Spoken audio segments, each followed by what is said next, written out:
This is episode 6, part 2. Be sure that you've already listened to part 1 before you continue. Ta-da! We changed clothes. Ta-da! It was getting long. That last part of the episode. It was getting late last night, so we have changed clothes. We are all refreshed. We're ready to start again. We're at the masquerade. Lindsay, why don't you talk to us about Torin taking Shivaria aside?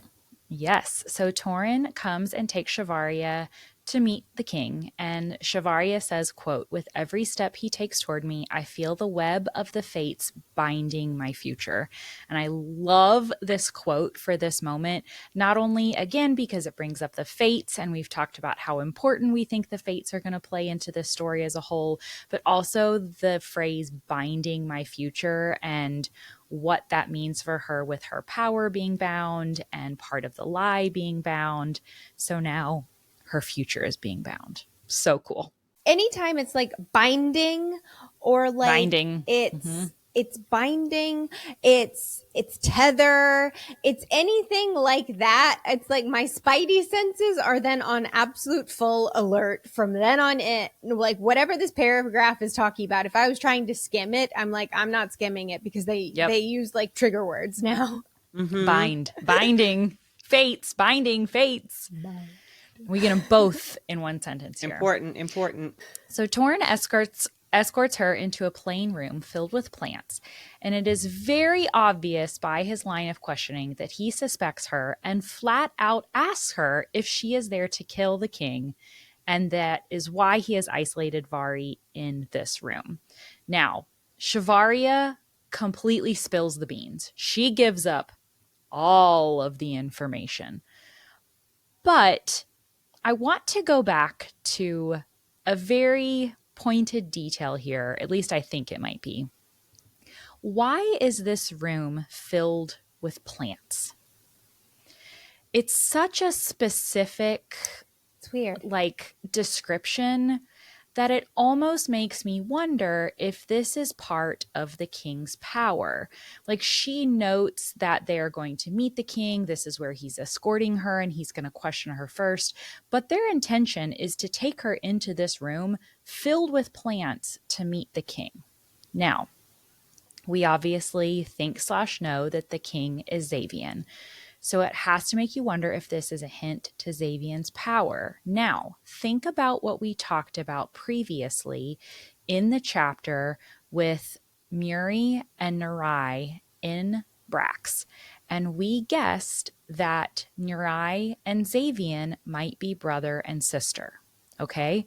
Now let's make the connection that Nurai, Catherine is with me here. I can see her nodding. She's feeling it. I'm going. I'm ready. Let's do it. I'm excited.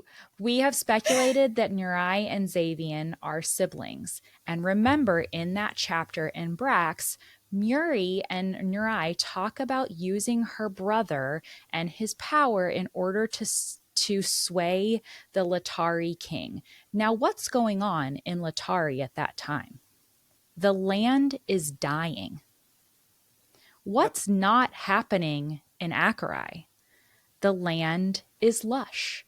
So does it make sense that there is a potential power hidden in there, that he would have used his power, the brother would have used his power of plants and the earth in order to save Latari and sway the king into thinking what he wants them to think? You just said a word that I really, really liked. And the word you said was earth, because think about it. What is Shivay? It is the soul of Terre. Yes. So even if his power, even if we're wrong, even if it doesn't have to do with plants, it's the growth. strength it's life. of his power, like what happened with Naya, right? She needed the strength of his gift to uphold her, to save her dying spring, right? So if anything, that would explain why Akerai is fine, because of his strength of his own power is somehow lending itself to that. Yes, I very much, because you're right. It doesn't really make sense why Akerai is fine compared to the rest of Tear. Yeah. Oh, I really like that a lot. Yeah. I wonder if he has a power that has to do with, like you said, Earth and being able to shape Earth, almost create and also destroy on both ends of that. So did powerful. Talk about that, didn't we? Like the Reaver definition of that whole, like what the literal definition of a Reaver, and if it has something to do that. But it's so funny how I think even Jess in our world building was like, yeah, that's like a hint of what the gift is, because so many of their gifts could be something, but they could be so much more than just that. And this could be clearly evidence of that. I love it. I love that. And that's to think about it, good. I know. I love that. And think about it in this sense, like your power is only as strong as your connection to Shivay. So as someone who is mated to the seed of Shivay, wouldn't that make your power extremely well connected to the earth and to life? Mm-hmm. I would think so. Yes. I would think there would have to be something between, not to say amplify like a Breck amplifies a gift, right? But something akin to that because of their mating They bond. complement, their gifts complement each other. And so they can be used in a really strong way. Yeah, I love that. I love that. That's great. That's good. I like that. So you're right. That is, why are we talking about the plants?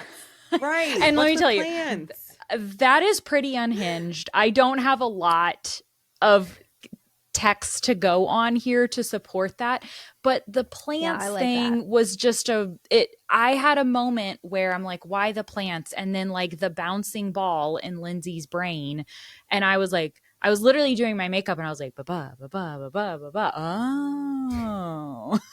So we'll see if that's right. Random thoughts about that, and you're going to be like, wait, what? Shivaria even has a moment where she thinks the king might be hidden and that it might have been Torin the whole time, but we're smarter than that, girl. Yep. Okay. But she spills the beans. She tells him absolutely everything. In my first read, I kind of had thought, well, maybe he has more than ice power. Like maybe that is part of his power. I don't think it is. But she was so quick to tell him everything that I had to wonder on my first read if that was why. That's so true. That's so true. She really just said everything. I remember reading it being like, whoa, she's going in it. What if there's someone in the background, though, that makes her spill? Like, obviously, we know that Ishara has the power of persuasion. What if... But mind powers don't work on her. Oh, mind... That doesn't work on her. That's right. Okay, never mind. Yeah. Right, I was just thinking, like, on my first read, I was like, she's... I think it's because she was brought here to talk to the king, and she's been practicing speeches in her head. She's just ready to go, and she just cracks. She's the worst spy. She just cracks.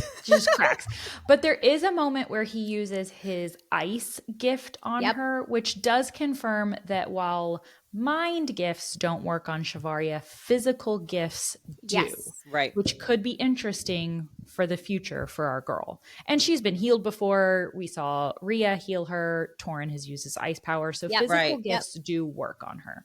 It's a good point. Yep. Reminder. Yep. I also just like the passing comment that Torin mentions that there's no gift on Tear that can unmake a Fane, which was just such a weird thing for somebody to say. And it makes, I mean, it's interesting because she is made into a Fane, right? She goes through a transformation from human into the Valtura, right? But he makes the point of saying you can't be unmade. And that's just really weird to say. So I'm noting it because it's really weird when people say really random weird shit. Yeah. So I'm noting it. Well, so I kind of took that as because she basically is like cosplaying as a human, which is like the lie that she's not really a human. Cosplaying as a human.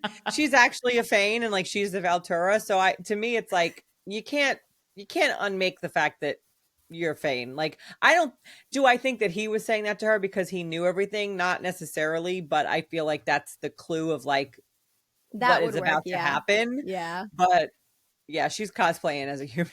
She's cosplaying as a human. How meta would it be if I decide to cosplay as Shivaria, cosplaying as you are right now. You are. You're That's right. who you are. You are Shivaria cosplaying as a human right now. Look, rounded ears. Yeah. And a Romantasy BookCon shirt, right? Is that what the shirt you're wearing? Yes, There you go. Yes. I picked it up on my pit stop there in the human world. That's hilarious. I love that. Well, Voss steps out of the shadows. I remember in this moment on my first read and probably my second read too, I feel like my heart was in my ass. I was like, what is about to happen? Wait, not in your throat. No, like in your ass. In my ass. Just say throat. Just so you know, that's not the saying. I know, but for the record. always said it that way. My heart was in my ass. It's not supposed to be there, girl. Okay. That's how I felt. My heart just That's went how she felt. Okay. in my ass. Okay. Okay. Mm-hmm. I think the phrase is your stomach dropped. Your stomach dropped. heart goes into your ass. No, Into her my heart ass. was in her ass. It just was. It just listen. Let it happen. All right, we're back. Letting it happen. Let it happen. But I remember being like, "What?" The actual Agree there. heck is Yes. gonna happen. So Yeah. she steps out of the shadows. Torin steps in between Voss and Shivaria, and Voss tells Torin to give Shivaria to her. Let's make note of the word usage here. He doesn't say I won't. He says I can't. Does this indicate that there is some sort of a bond or a bargain or an oath that Torin must protect her, or is there something else at play? What do we think? That would make sense, right? He's basically making all of those people loyal to him, oath bound to protecting his mate. Seems like something that would be high up on my list For sure. to do. Yeah, Absolutely. Since he's the king, Since and she he's shall the be king. my queen. There she goes. But I do also think it's important to note here that Voss coming here is not because Voss thinks she's the Valtura yet. Right. It's revenge. Revenge. Right exactly. now. She is on her revenge tour. She is going to find the bitch who killed her mate. Hands down. We get a quote. With the flick of her wrist, Torin grunts. And in the next moment, the male is careening through the air. He stops. Please, if you're not watching, please see Lindsay. See Lindsay and Catherine. Careening through the air and then smashing, colliding with the thick stone wall of the keep, a sickening crack resounding through the night before he lands upon the ground in a crumpled mass. This is a serious moment, you bitches. We are, I feel like we did this to to you in the last episode too. You did. But you're right. It's a serious moment because It is a serious moment. Oh, Voss has telekinesis as a power. That's confirmed. Yeah. And Sure on the scale of all powers, I would like it to be personally known, as you guys need to know things about myself. The power I have always wanted to have myself. Really? Telekinesis. Oh yes. yeah. Oh, that's a good one. Yep. That's or always being been the or one. yeah, telekinesis or to be able to like travel like teleportation. Yes. Teleportation. I feel like I Yes. would like to either have telekinesis or teleportation. Yes. I would love to teleport. We get a quote from Voss that shows you just how frickin' Dej, see what I did there? Evil she is. She says, I thought your death would make me feel better, she admits, but you are nothing, and even I will have forgotten your face in the span of a few short years. Wrong. Yeah. Wrong, bitch. Our Ain't gonna lady. happen. But it does show her that it's about revenge, like we were saying. Like this is purely for revenge at this point. Absolutely. But then things change. Shivaria says, quote, if I am to die, I will not let her see the fear that bleeds within me, staining the very essence of my being. Ice snakes up my spine, even as my veins ignite. I'm trying to be like you guys, but I can't do it at the same time. Even as my veins ignite, as if they will be set ablaze, and the air is driven from my lungs. The female frowns, lowering her hand to her side, and my demon unfurls within me. The demon has entered the chat. It is full on. Let's go, Shivay. This is an interesting thing because when I think of telekinesis as a power, I think of it as a mind power. And to some extent, I think in this scene, we see Voss's power doesn't work against Shivaria when she's trying to telekinesis her own ass, like move Vari herself. I don't know what that word is. Like, move her. It doesn't work because that would be a mind power on Shivaria. But like, I think at one point she's trying to drive a dagger into Voss and she can control the dagger itself.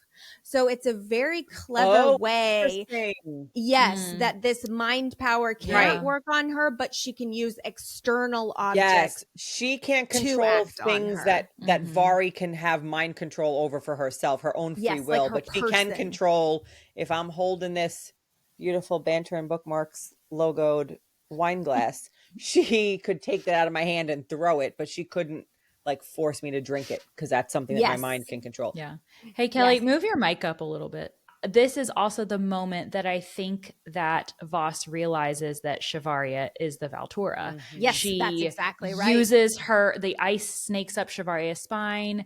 She frowns, lowering her hands to her side. So Voss like has an actual reaction to testing Shivaria's powers. And that's what she says next. So that's exactly the moment that it happens. And not even just testing her power. She quite literally meant to use her power on Shivaria. And it fails because she responds. This wicked smile takes over her features, the look on her face truly pleased when she says, Shivay Lethrek Valtura.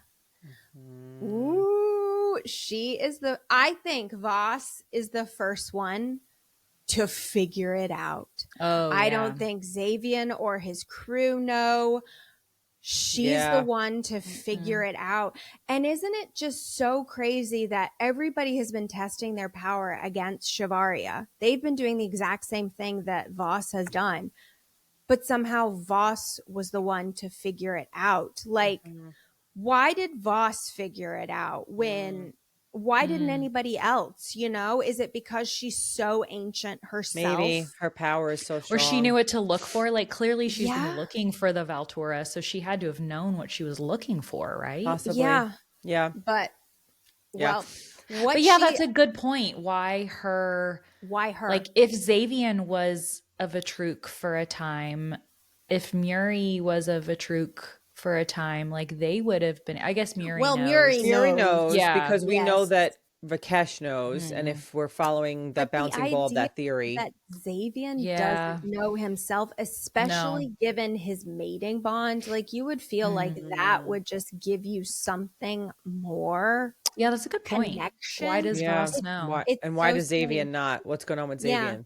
Is there something blocking Xavian from being able to tell? That's what I'm kind of trying to get at is like why Voss, why not Xavian? He's not as old. I don't get the impression he's as old as Voss, right? No. I get the impression she is more ancient than him. Agreed, yeah. But and remember Jess told us in world building that the shorter your name is, the older you are. So Voss and Xavian, Voss would be significantly older. Yes. Oh, yeah. I thought we cut it. Okay. Yeah. And he even said himself he was born before the Sundering. So he's definitely not as old as any, I guess, of the Or maybe they found something out after he left them, potentially, too. That's true. Oh, or they've been taking power from the Fae. And that could be enhancing their own power and ability to sense things like this. That is true. Could also be it. Yeah. Xavian could also be blinded by his mating bond. True. Yeah. Okay. That's a spiral for another time, but yes.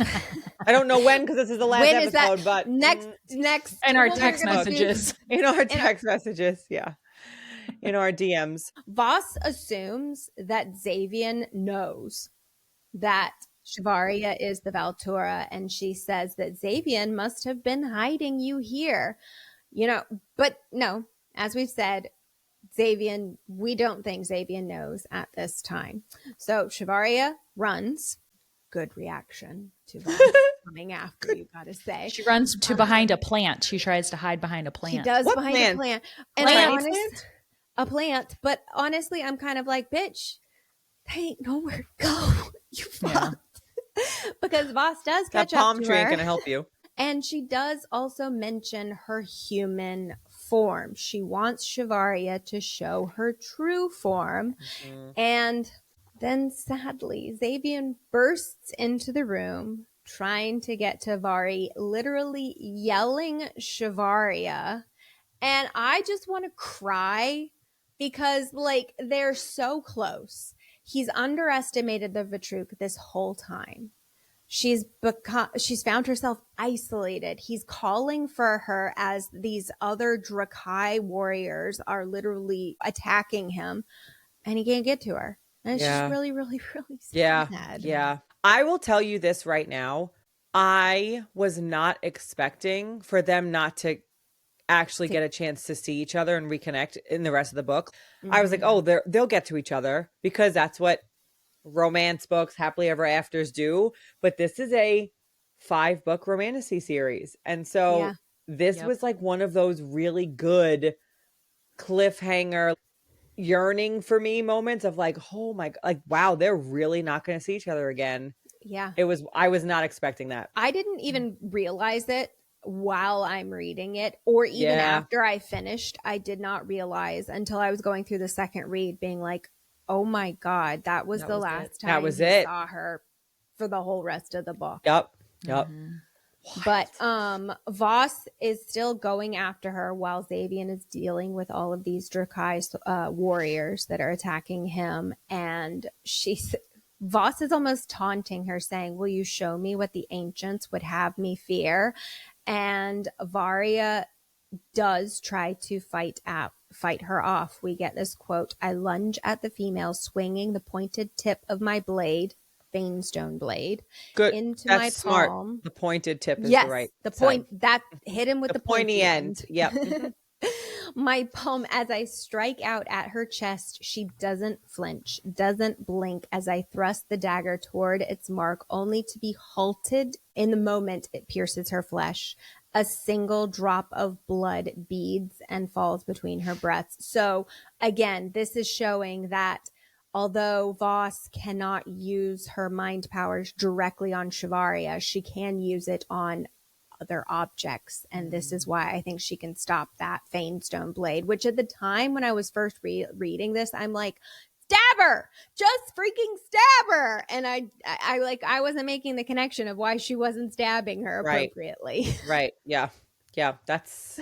But Voss has to be at least injured by it, right? Because she does break skin. She brings blood to the surface. Like she'd have to, right? But I guess it's like not. That's what like earlier in the episode when I was like with the ring, and if you punch somebody with the Vanestone, how bad do you have to injure them for it to be a fatal wound? Yeah, this is really not. That. Yeah. And we get another quote. This is kind of a reaction to of Voss here. She says, her head tips to the side curiously, her eyes squinting in confusion when she asks, why do you hold yourself back, Valtura? You know as well as I do, your human form is not strong enough to wield those blades against the might of my power. Her eyes fall to the blades. Icy tendrils spread through my body, her gift threatening to tear the blades from my hand. Not tear Shivaria, but just the blades. My brow pinches down as they begin to slip, and as I struggle to hold my last defense, it is no use to fight the might of her power. I know I've lost even before the blades fly free, one slicing a deep gash into my palm. They clatter, bouncing upon the stone path that I hoped would lead to my freedom, until they are lost to my sight, tumbling into the darkness. And then she's hit over the head with a rock and passes out, which is such an undignified end to a fight. It's just, just whack. Done. Yep. Done. But are still questioning if she is the Valtura or not, because she still appears human. And they say that they would have expected more from the ancients. And they keep asking, are you sure this is her? And she's like, well, I thought it was her. I thought it was a Valtura. So Voss, Nyx, and Arda are all present in this moment. Vari notices that they all have the strange shape of Keswick's ears. Remember, she killed Keswick earlier and noted his ears. So let's all remind everybody here about, again, that tie-in to Xavian about being the last Vatruk here, before technically they were called Vatruk, but he was there present at the child's birth. And this ties back into that ear hint. He also has a single nick, a serrated edge to his ear. Okay. Mm-hmm. Shivarya mentions that she has seen Arda on Ishka's balcony the night she snuck into the house, and realizes that the Vatruk have been in Acherai longer than anyone has realized here. Now, she says that was only like a week ago. That's actually true. Time, we have to level set. It's only been a month since. But I guess she can glean from their conversations that they have been working together for much longer. But it is funny to think about in the actual context of the time. They didn't just show up this morning and run into the palace. They've been here for a couple weeks. Lindsay, can we revisit your Count the Vatruk game really quick? Sure. So we've counted them. Let's talk about let's remind everybody of their powers. Okay. So we don't know Keswick's power, right? But he's dead. So let's move on from him. Voss, we just learned. Yeah. Bye, Felicia.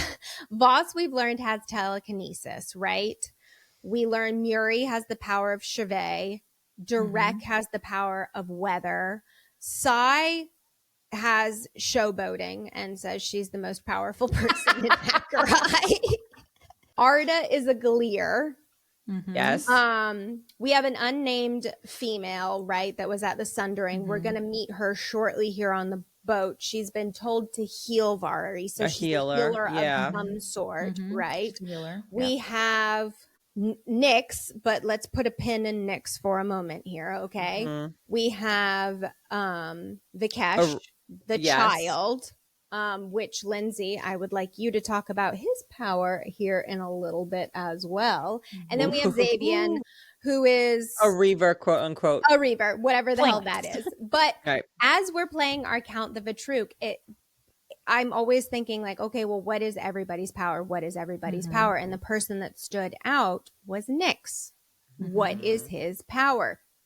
But we got this really strange description that seemed just totally out of left field. Like, you're about to be tortured. Why are you making note of this? But I think it's a hint as to what Nyx's power is. Vari notes Nyx is cut from the granite of Terre, far larger than any Fane I have ever seen. And it's such a weird thing to bring up. She's like, most Fane are lithe. They're delicate, almost looking, menacing, but still delicate. And she's like, this is more like a Latari soldier. He's bulking. I think this is somehow hinting about perhaps a physical power he has. Yes. Some kind of like Hulk smash. Right. Kind of super power, something. Super strong kind of power. Because otherwise, this is just a really rando description. I agree. There. And you would think that he would have used his power on her in this scene at some point. Like, we see Voss use her power in the previous scene. We see the healer trying to heal her. We know that Arda is a Gleer, so Arda could be changing anything around her. So it's interesting that Nyx doesn't try to use his power on her to help his cause, unless it is something like that where it just wouldn't be helpful in this situation. Or he does when he's lifting her up. Perhaps we think about Fane being strong, period, but maybe simply how he overpowers her the way he does. Yeah. It's clearly, though, not like a mind power, because I feel like he would use it on her in this moment. Agree with you there. Nyx also questions whether she can be a Faindrakai. She still appears human at this point because he's like a Faindrakai. Nothing like that exists in all of Dare. And the second they mention the word Fain, Vari finds my palm rubbing absently, unbidden, as if it might soothe an unknown ache lingering beneath the surface of my skin. Arda tracks the movement and suggests, mated? Perhaps she is just a feign. Vari grips the fabric of her gown, willing her hand to still. She realizes the magnitude of that word, mated. She does finally get it. She feels she knows who that bond relates to as well. And Voss says, well, maybe she's not Valtura, maybe she's not Fane, but mated, she most certainly is. Mm-hmm. And just to remind everybody, we do believe that her mating bond will appear on her skin once she sheds this human form, since the concept of mates is a Fane concept. Exactly. Well, they decide they're going to start torturing her. Apparently, Arda doesn't like torture and he leaves the room, which I find very, very interesting. Mm-hmm. Because when I think about who his mate is, and Sai is such a bitch that I feel like Sai would be like reveling in this right now. So to have a mate that Arda doesn't like torture, I find is a very, very interesting contrast between those two. Yeah. Maybe he has enough of it with Sai. Then maybe it's like a balance thing. Yeah, true. That could be true. Yeah. Voss says, I could ask what you are, the name of the mate. I will rend from your bond just as you have done to mine. I'm just going to bring up that is a word that when it came to looking up the definition of reaver, rend was that word in there. And so now anytime I see any type of word that falls into our reaver Google definition, my spidey senses tingling all over, right? So, but does this mean like in this moment that Voss does not know that Xavian and Shivaria are mates, right? And I don't think so. Confirms that you can sense your own mating bond, but Fane can't sense the mating bonds of other people unless those Fane, which makes sense, tell them. Right. And I think we had a discussion where we were wondering why Auri didn't act like just mention to Shivaria ever in passing, because Shek is my mate. And maybe this is something like their gifts that's a closely held secret because it could be used against them. Agreed. Yep. Totally. They begin to torture her and it is graphic. Horrific. You guys. It is intense. They use the blade to tear at the flesh around her ribs, hitting her spine. Oof. Voss is the one doing it because she is trying to bring out Vari's true form here. And then we see a petite female with white hair. We speculated in the last episode that this is the unnamed Vatruk here, right? And so this is our introduction to her. So she picks up the Fanestone ring and later picks up the Fanestone necklace. And it's almost like she sneakily like pockets them, like she doesn't want anyone to see her doing it. So I kind of had a moment of, is she taking those items because she knows that they could kill her and the rest of her people, or is she safekeeping them? I got the impression of safekeeping because she because it's sneaky. Nyx. Yeah. So I feel like that's something to note. Yeah. Agreed. She tries to heal her basically so that Voss can continue to torture her over and over and over. And it happens for days. It's terrible. I think it's actually a week goes by. Ugh. Yeah, it's a long time. But the one thing I think is interesting, I know Nyx says you were told to heal her to this this unnamed white-haired female, every time somebody has come to heal Shivaria, it's worked. And somehow this Vatruk healer, it doesn't work. So I wonder if, like, I think of healing being a physical gift because past healers have worked on Shivaria, but this was something where Shivaria herself could fight against it, right? And I have to wonder if healing is perhaps maybe not all that she can do, or the brand of healing is so much more and encompasses so much more than we just plain heal a boo-boo, right, that we think of. Or it's a mind heal, like somehow it's more mind versus physical. That's a good point. But she, like Catherine said, she tries to heal her and she keeps failing. Okay. And while this is happening, quote, the boat creaks and groans as it shudders beneath us. I'm only vaguely aware of the alarmed shouts that rise overhead.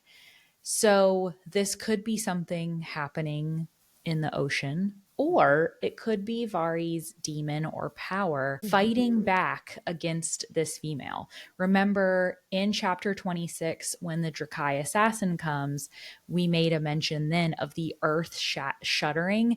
And so it's interesting that we get the same word here, shudder. So there could be something happening, or Shivaria could unknowingly be using a part of her power here to protect herself against the healer. So Catherine, I wonder if it's actually, now thinking about that, if it's not that the healer's gift is different, it's that Shivaria is fighting it, and like her demon is coming to power and fighting back. That's a good point, is because they brought her so close to the cusp because they want her to reveal her true form. So she's getting there. She's getting close. Which would be so cool, because then that would mean, I wonder if Shivaria will be, for lack of a better word, immune to certain physical gifts as well now in her Valtura form, you know, in the future, because she is now Shivay.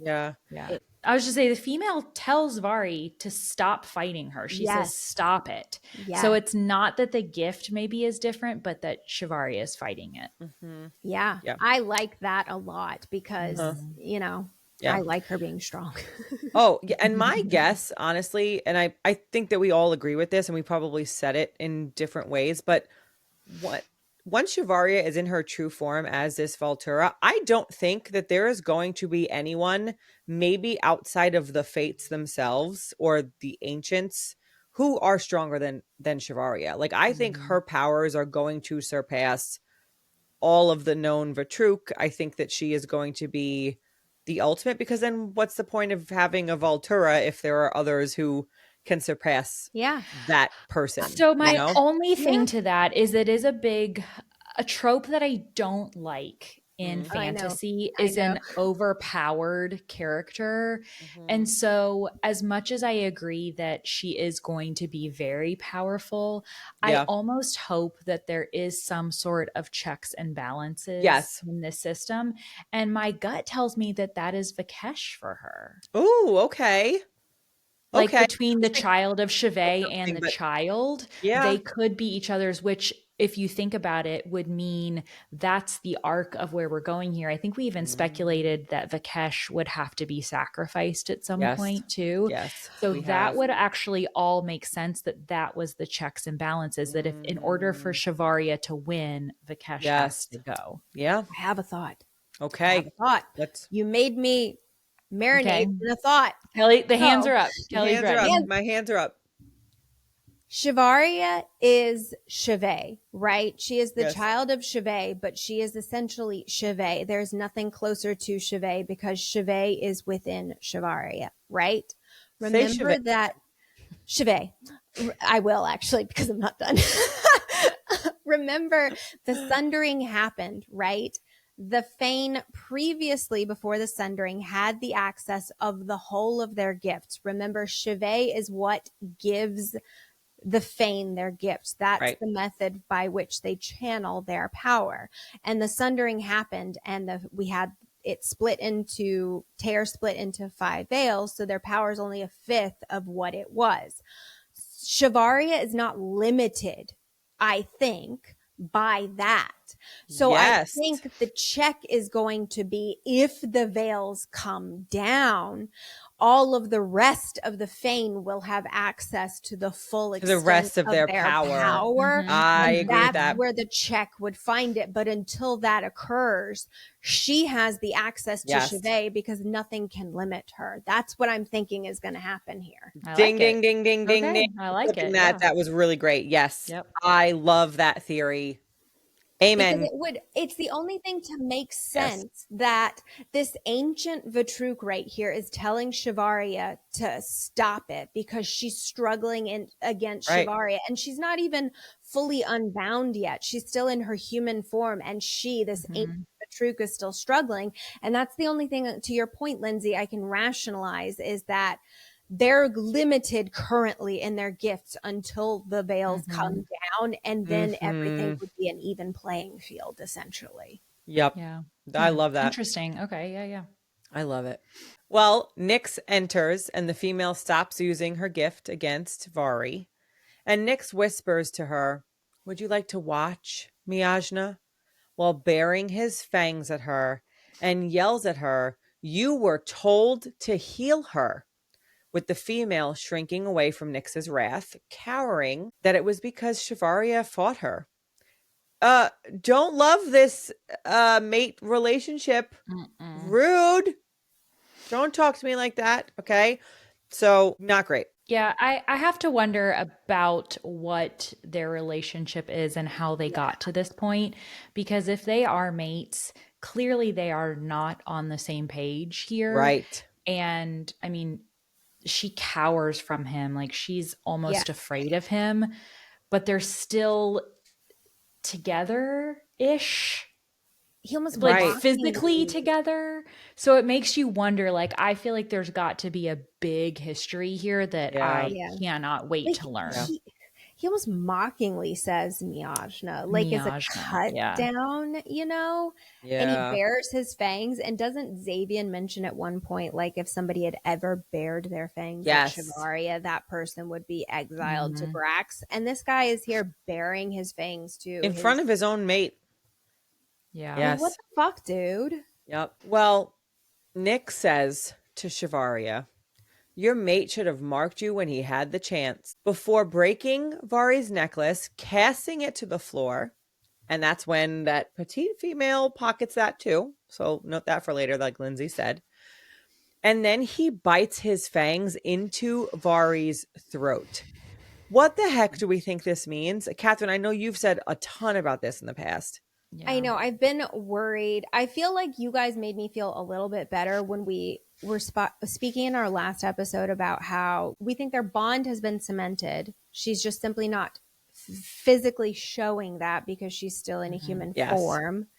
And you guys mentioned at some point thinking this whole biting thing was a marking thing so that other Fae could not bite. And so maybe that is why he was able to bite her here. And so he's saying your mate should have marked you so that I could not bite you. But the way she describes him biting her, she was like, because he's also like pushing his hips up against her as well. But she was like, there was nothing more violating than feeling his fangs within me at this moment. And she talks about like, later on feeling almost the mark cementing into her what he did. And like, what does it all mean? It makes me scared for like her and Xavian and what it means. I don't think I'm scared for their mating bond, but I am definitely scared about the larger implications. Like, I think about a vampire siring somebody and as a sire having a hold on them. Yeah, like a thrall. Yeah, so it's not about their bond that I think is in jeopardy, but I do wonder if there is going to be some sort of control that he has over it. And that's why he says, well, your mate should have done this, but now I get to do it. That's where my mind goes. And him actively saying it to her and then her noting it later on, something to the effect of it like searing or something. She feels it. I'm like, I don't like that. Stop it. Just go Go away, bite.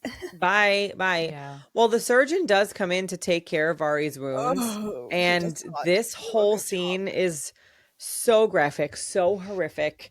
And actually, like the pain is just as bad as the torture scene. Say the words. They're We horrible. will. Say the words. Here we go. So here's how the healing happens. Using a brush to the side of her wounds as she heaves up bile and he scrubs at her exposed muscles at her ribs. Ouch. My whole body hurts. And he does this multiple times over several years. Like, we've read a lot of books. That was the first book where it was graphically describing something that got to me. I'm like, oh. This is one of two that I've read this year, actually, that I'm like, that this piece was hard to read. And this is where they talk about, like, it was bad enough that it takes her a week to recover from this. Like, that's bad.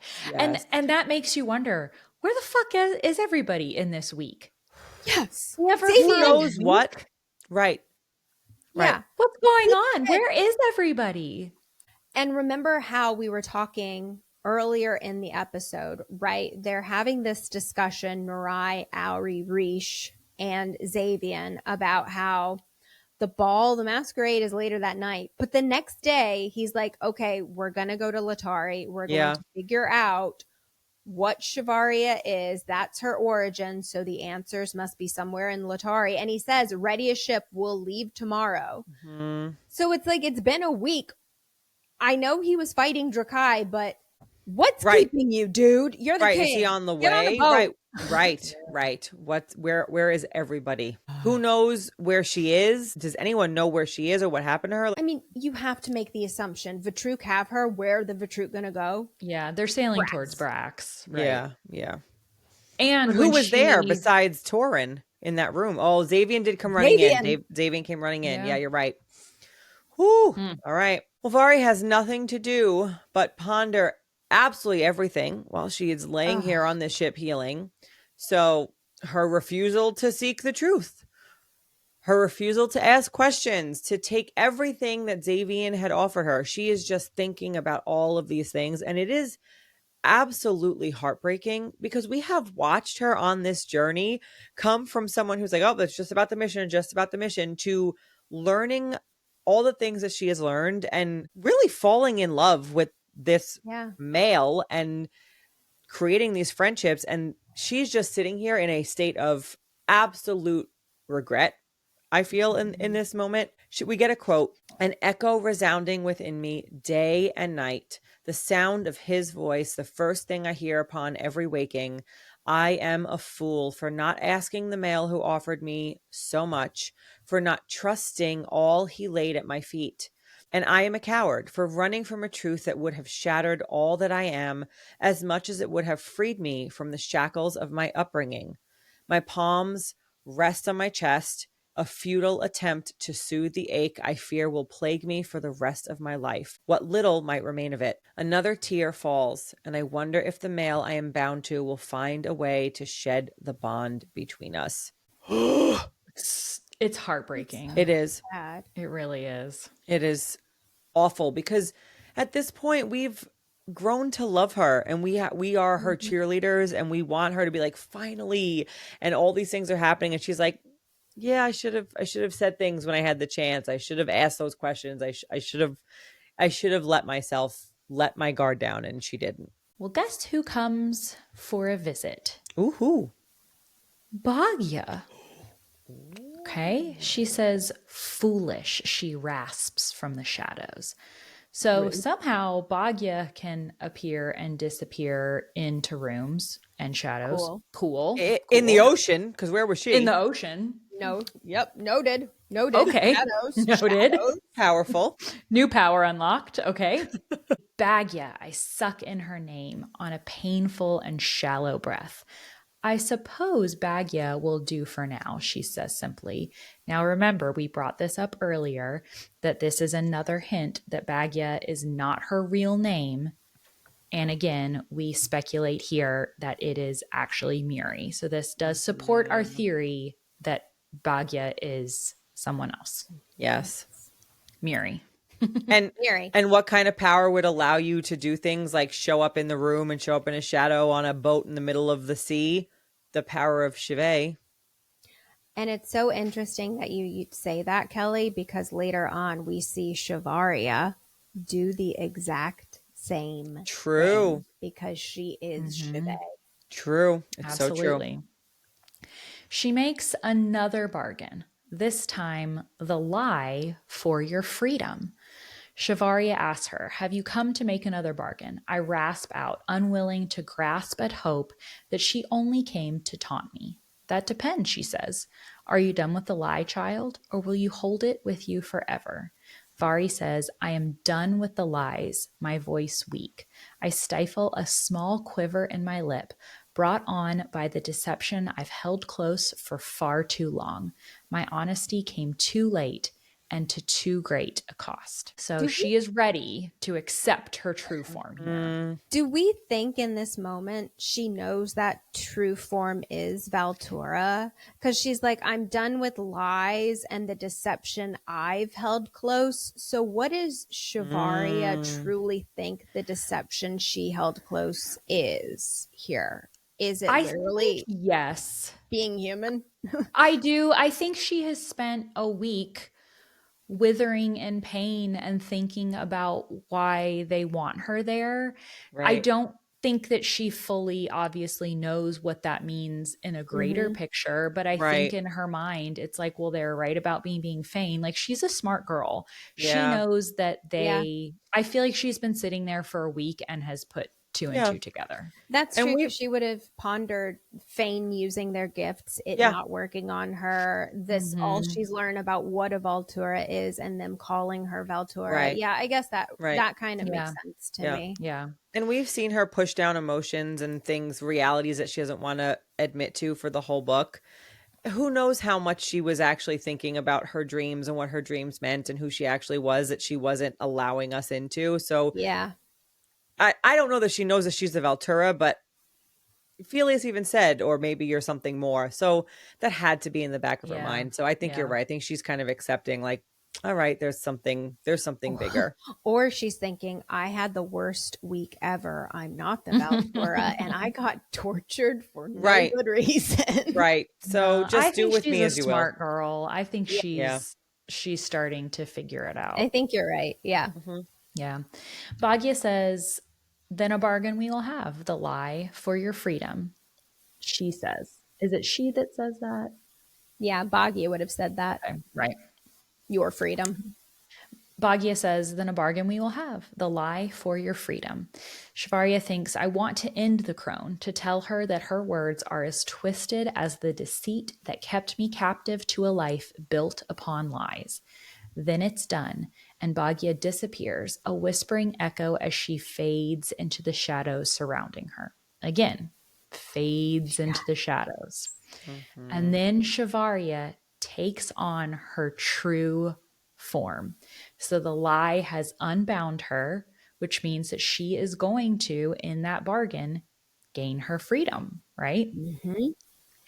So it's covering up her true form with that of a mortal and the unleashing of her power as the Valtura.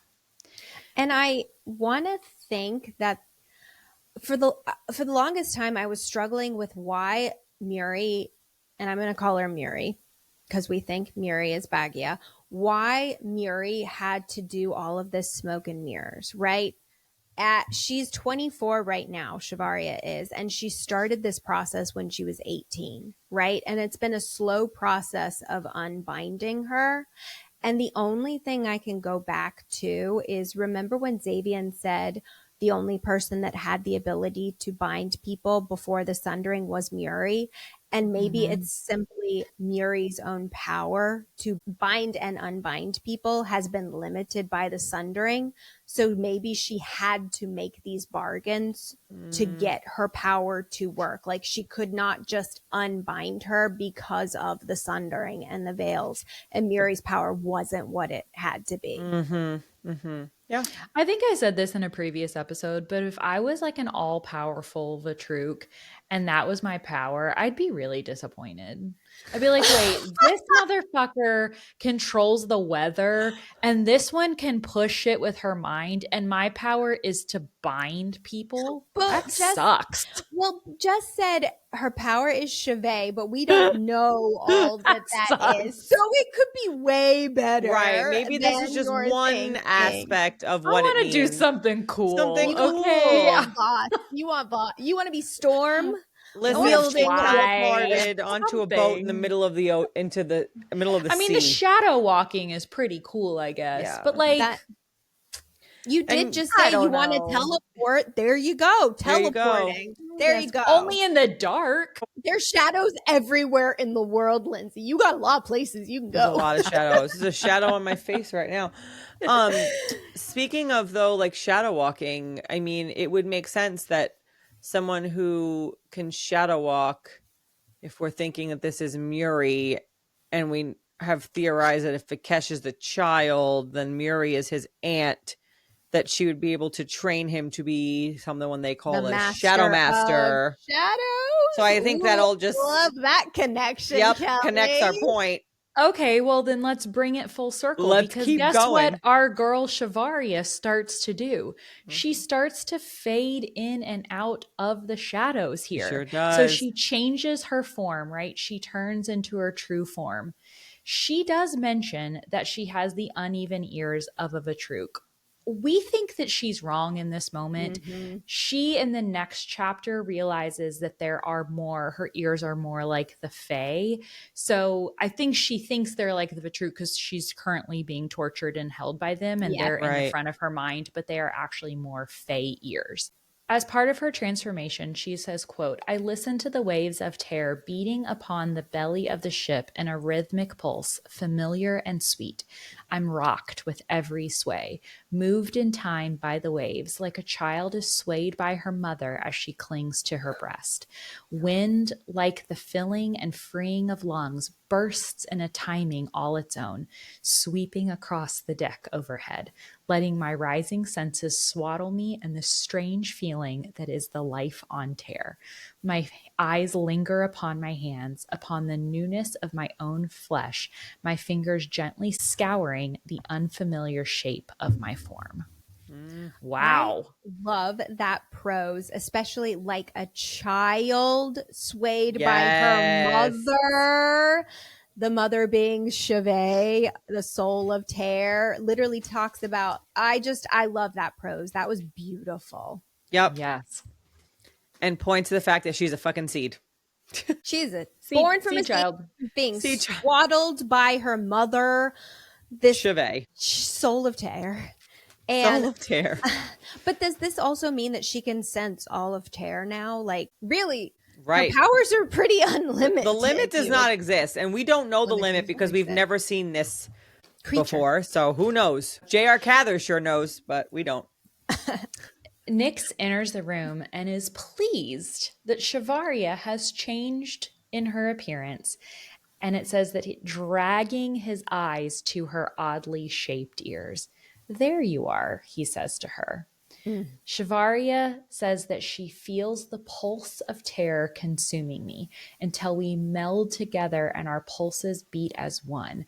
I sway, lost among the drapes of heavy darkness clinging to every corner of the small space. It's hardly a thought when I travel between the shadows, finding myself beside him. She also says when she hears him come into the room that she feels the shadows beckoning to her. Mm-hmm. Do we have a shadow mommy? Shadow mommy alert. We've got several. I have wanted a shadow mommy like for the last 2 years. And we have she's her using the shadows to escape and move around, which again, bring it back to the whole conversation we had a minute ago about Vikesh being the shadow master and him teaching her. She has literally learned how to move in and out of the shadows here. Which would make sense, as you pointed out, Kelly. How would Vikesh know to do that? His aunt, who has the power of Shivay and can also shadow walk, taught him. To the highest degree. Mm-hmm. Okay, but think about too everything that we've said with Muri and now Shavaria. Their powers are very Immense. similar to each other. They both That's have a the good power of point. Shivay. They both have the Yes. power of shadows. Yes. That's interesting. I still go And back. she was the one that seeded her. Right. Seeded. That was a weird Planted her? planted. Please don't seed her. That sounded really dirty. She seeded her.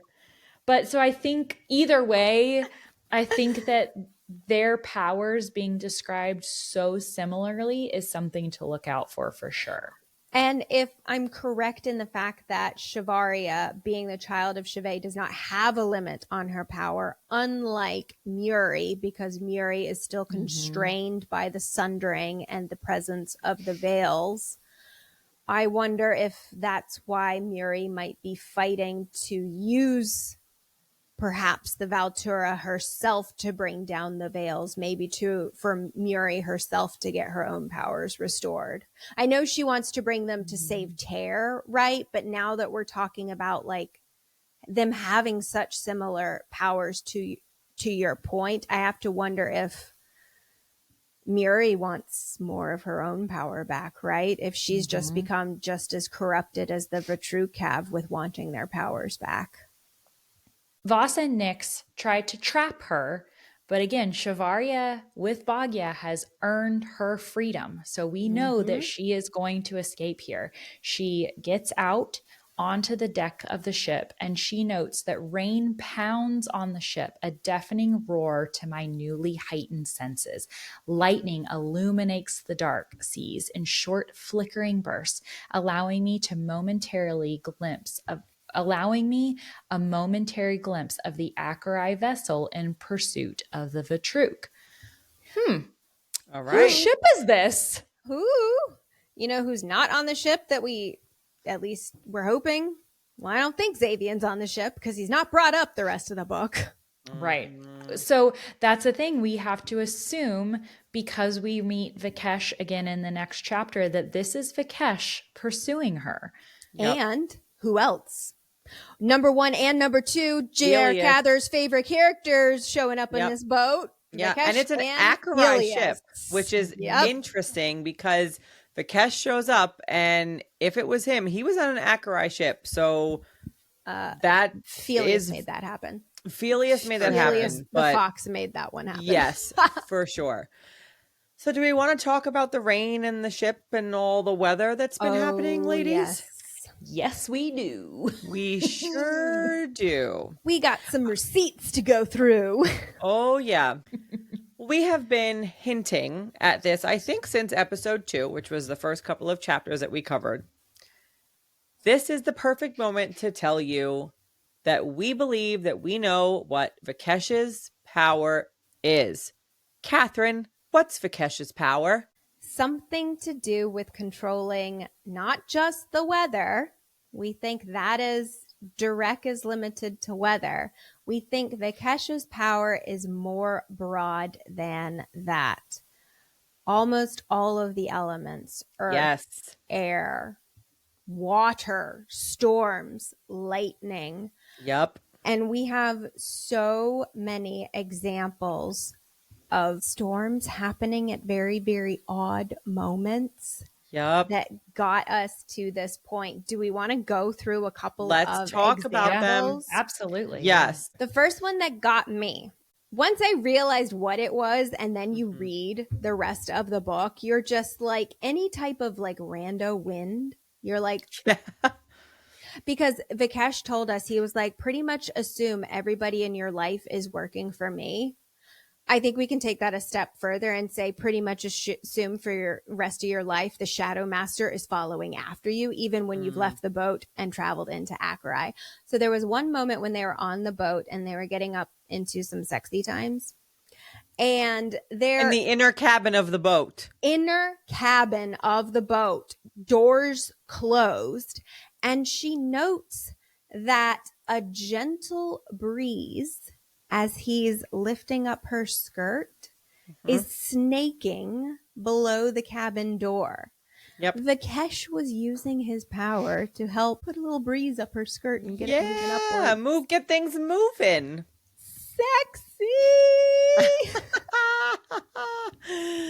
All right, what was the next moment for you, Lindsay? So I wonder if the storm that puts them so that Shivaria has to spend that first night with Auri, there's a storm there that she can't go back to Uncle Felius's house. So that one makes me wonder if Vikesh was somehow making it so that they would become closer potentially, and he made that storm so that she couldn't leave in that moment. Absolutely. And if everybody's like, why would Vikesh do that if he loves Shivaria? Well, let's go back to our episode 2, where we did not believe Vikesh was breaking up with Shivaria because he wanted to. Yep. And the chapter that we're going to read here in a minute, we're going to get his emotions, read as somebody who did something not wanting to, but because they were forced to. Right. So this kind of supports someone forcing him to do this as part of whatever mission is at play. The next moment that I was like, ding, ding, ding, ding, was the scene where Vari does not listen to Xavian and does not take the bridge and gets attacked by the Naiad, and they spend the night in the cabin. And what is raging outside while Shivaria is in pain and suffering and then spending the night with Xavian? A storm, so that nobody else can reach them. And we even noted at the time when she was going across that bridge, she felt that chill sneaking up her spine. And we're like, okay, is it Naya? Is it Xavian? Or is there somebody else here? And a storm raging makes me wonder if what she was feeling was Vikesh there. Yes. So why would Vikesh be doing it in that moment, do you think? Like, why would he be pushing her? Or it could be forced to, or the rage simply. He sees her being pulled by Naya going across the bridge. He is freaking out himself. His emotions That's what are I thought. overwhelming I like him, that. and the storm is appearing because of that. Because, and I just realized that I skipped one in terms of the chronological order, the timeline. Remember when we talked about when Shivaria and Vikesh were training and they fell into the water and she is like, I'm going to be late, I got to go. And she goes back and she's expecting Bront, and it's Lyanna, and Lyanna basically beats her. And Vari makes a comment about like how she was happy like Vikesh wasn't there to see this, but there's a storm that happens. Yes. And we believe that he saw the whole thing happen, and that was his pain at knowing that he's part of the reason why she was being hurt so badly. That was such a heartbreaking one, because she's getting her ass handed to her, hoping he won't ever go through this pain. And he saw the whole thing. And that one helps me answer the cabin one too, because it's an emotional response to something, not something that he's doing on purpose. Yeah. And then how about this little tricky one? When he was so easily able to catch a fish when they went to Brax together, that's because the dude can control water and he can move a fish into his hands. Or when she's like, teach me to sneak across the water, right? Well, of course he could do it easily. He can control water as one of the elements. Yeah. I think there's one more moment I saw, two more, and it related to air. So there was a quiet moment, and it was the first time Xavian ever saw her dream, right? He was kind of coming to her to apologize. They had gone to the orphanage together, right? And he had yelled at her and he was coming to apologize, and she's in the middle of her dream. What happens right before then is she's out in Felius's garden with the sisters, and a breeze picks up and starts swaying her where she's napping. And I think that was Vikesh doing that. And then remember earlier in this episode when I wondered who left the Shadowbane flowers in her room for her, and there was a note of a breeze, and I had to wonder if it was Vikesh there. And the reason why, guys, we were thinking all of these things is because any type of elemental power here, makes us think Vikesh is there. So now everybody gets to go read the entire book again so that they can see all of these moments for a totally different way. Yeah. Well, it's all of those elements, but also paired with the fact that he literally says to Shivarya, always assume that I'm watching. Yep. So when you put those things, because a lot of times you're like, but why would he do that? Why would that be happening there? Because he has been watching her the entire time, potentially. And that shows that he didn't want to break up with her. He still loves her. He is still devoted to her.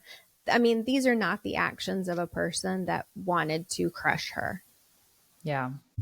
Now that we've revealed our Vikesh power theory, let's get back to the boat. Again, reminder, there is a rain pounding on the deck of the ship. There's a deafening roar. There's lightning, all of these things happening. Vari spins around to be face to face with Voss, thinking the only end to this will be paid for with her life or my own. Okay. Maybe some foreshadowing here, right? It is one cannot survive while the other lives kind of situation. Okay. It's me or you. Voss tells Shivarya, let us put this behind us. Come with me and I will show you what true power is.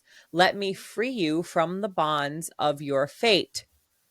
Now that they know she's Valtura, what do they know about the fate of the Valtura? That's my question. Yes. How is the Valtura supposed to be used? What did the ancients actually intend? How do you use a Valtura? Is she a button you push?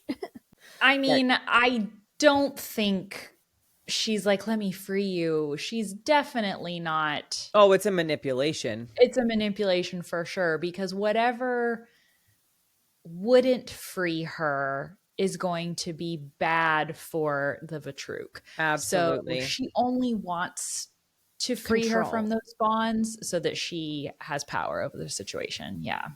Absolutely. Well, Vari decides to throw herself overboard. Quote, dark waters surround me. Only the distant flickering light over the forests of Brax declares where I might find air. Air my lungs should desperately need. Yet there is no burning in my chest, no gasping urgency. My dress weaves among the current, thousands of tiny crystals shimmering in the sea. A thrum in the deep, and I open my eyes. Lightning streaks across the sky. Vikesh is there, dancing upon the waves that ripple overhead. He is freaking out, poor Vikesh, because his love, his chick, his Miajna, that he's called her many times, just threw herself off the side of the boat to save herself from Voss. Whenever, obviously, Vikesh being an elemental, he can control the elements, all of them, right? But Durek controls the weather. So there is a lot of like bleed through and a lot of these descriptions about it being specific to weather with like lightning and wind and rain and storms and everything. And I do still believe that those are Vikesh in those moments, but it does make me wonder, where the hell is Durek this whole time? 100%. Right? Where like is all the other Vatruk are starting to pop up. We're starting to see him. But the only mention that we get Durek is in chapter 30. Is it 30? Yep. Yeah, in Brax, chapter in the 30 Sundering. in Brax, in the Sundering.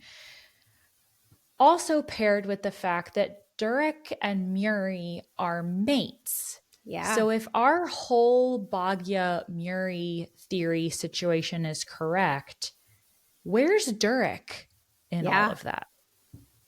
Yeah. Literally no clue. No clue. Is he with her? Is he gone? Is he working? Like, I don't know. Yeah. There's a lot of possibilities. I have no idea. I feel like we don't get a lot about him in general. Like we get him in passing, but nobody really talks about him. So I feel like he could easily be with her. But no idea. No idea. He's either with her or he's not her. with her. Not with her. Yes. Well, Vari is in the water at this point, and she says, I can feel her now, my demon. So her demon has been her true Fane self this whole time. And we get a quote. A beautiful hum in my chest rises to meet her song. I can feel her now, my demon, dancing in the midst of the starlight that encompasses me. Not the first time we've heard the term starlight.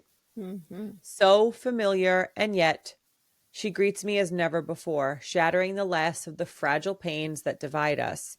She pours herself into me, filling the deep void in my being, sharing in every sorrow, every joy, and every fear.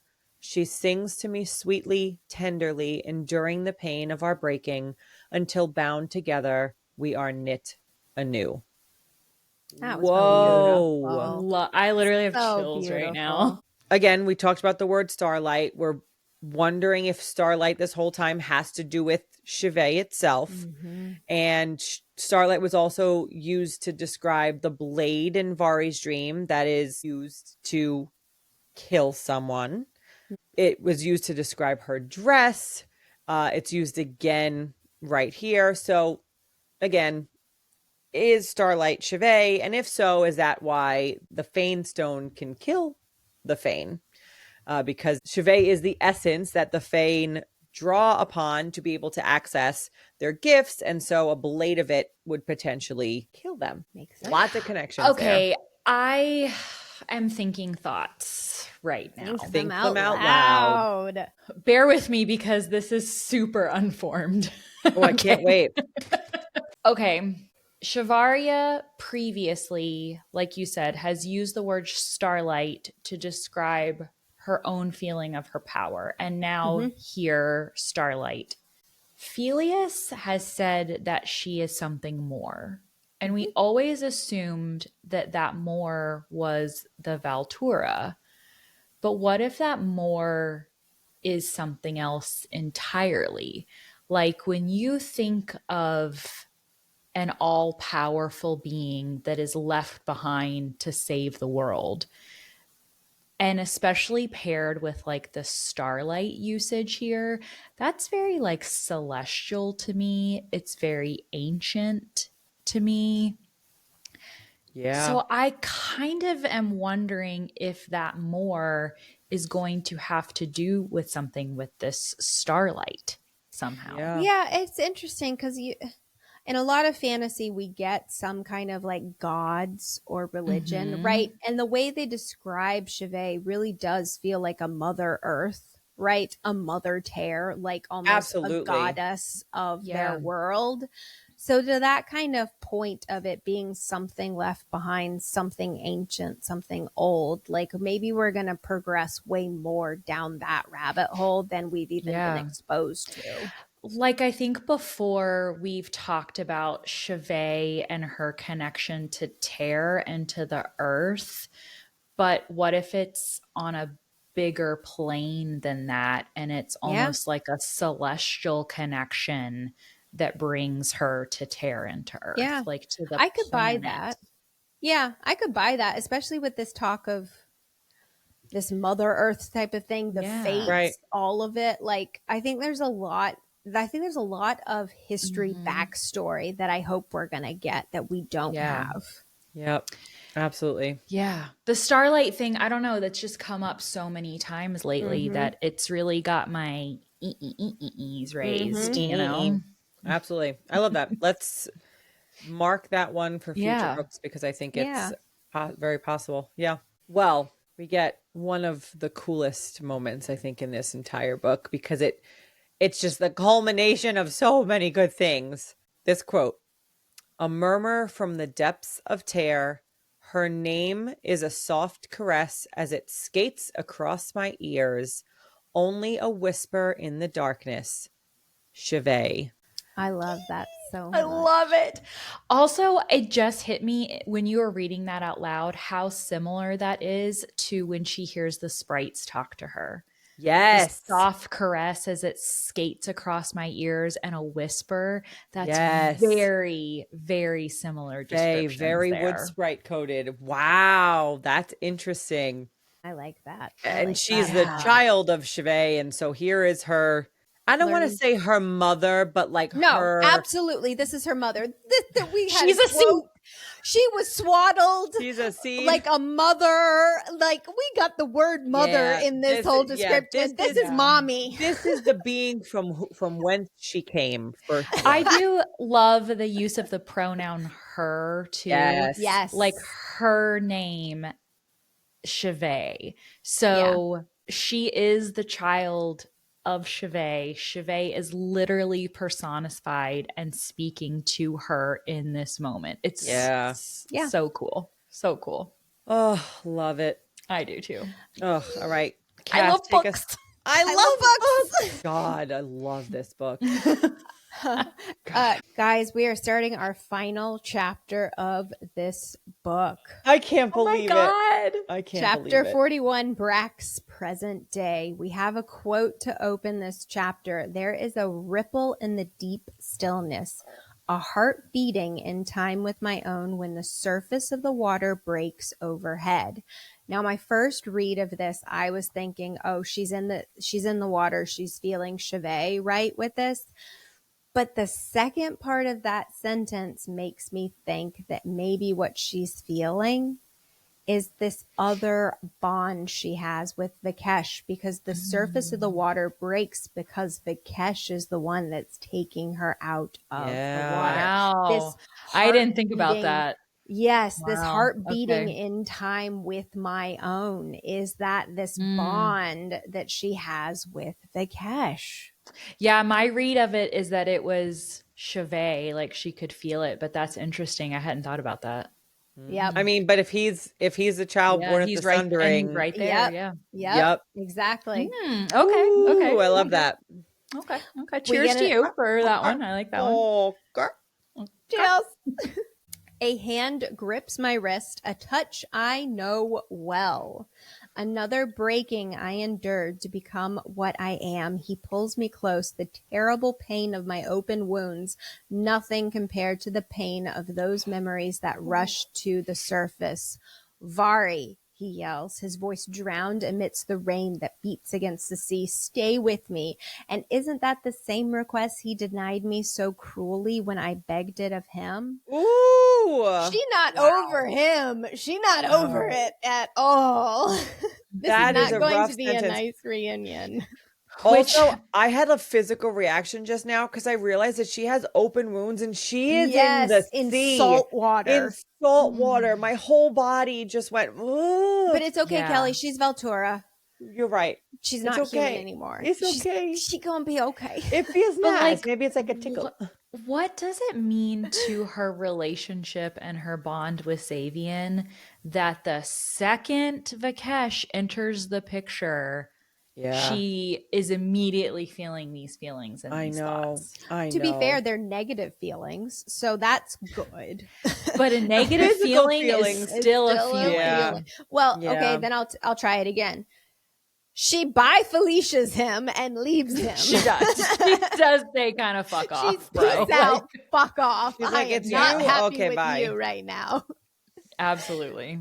She, in the distance, she sees the flames of this warship, right? The ship she was still on with the rest of the Vatruk. And I love this descriptor here. The flames that lick up its bow as lightning continues to strike in an unnatural fashion. It's almost like Vikesh is like, die ship, die ship, die ship. Right. Like, man. How dare you take Miyajna and do these things to her? But also, like, Vikesh, like, if he's doing this to the ship, his mom and his aunt and his uncles are on, like... on that ship. Like, I mean, we don't believe not that they're with the Vatruk. I know. I think his loyalty lies with Shivaria at the end of the day. I also don't think that there is any world in which any of us believe that any of the Vatruk, if not all of the Vatruk, have actually died on that ship. Right? No, like they're not. They're like cockroaches. But again, I gotta ask, like, okay, this is lightning striking. The next quote that we get is rain pounding on the ground. These are all weather related. Right. And while I do understand that weather and elements are very closely tied together, we specifically have a weather wielder that true. we don't see. So I don't know. Yeah. It just, is he involved? For this, I don't know. That next quote you mentioned, let's continue that quote. Yeah. You mentioned the rain pounds the ground around us, but a small break in the clouds above, offering a momentary pause to the deluge, stealing the heat from my bones. And he's holding on to Shivaria. So it's almost like he parted it for her, so she's not getting rained on. But I don't disagree with you. Yeah. Well, it could be that someone else is making it rain, and he's like, "Hold on, let me just really quick." I don't know. That's a good point. That's a good point. He could have just been parting it, and you're right, parting someone else's power. The story. Yeah. Although striking the ship though definitely screams rage. It's for sure. And that's very Vikesh coded when we think of him experiencing rage in the past. But I hear you. It's really hard when you've got an elemental dude and a weather dude to know which one's pissed off at whatever moment of time. Yeah. Never know. These dudes. Vikesh carries her onto the Latari ship that has made it to shore. She gets healed, passes out, as you would expect, wakes up the next morning. But before she passes out, she notes, though the pain of healing is nothing compared to the disgust I feel at Nyx's mark searing itself into my neck. Again, really not liking that language at all. That's worrisome for sure. When she wakes up, she sees her reflection and she is Fane.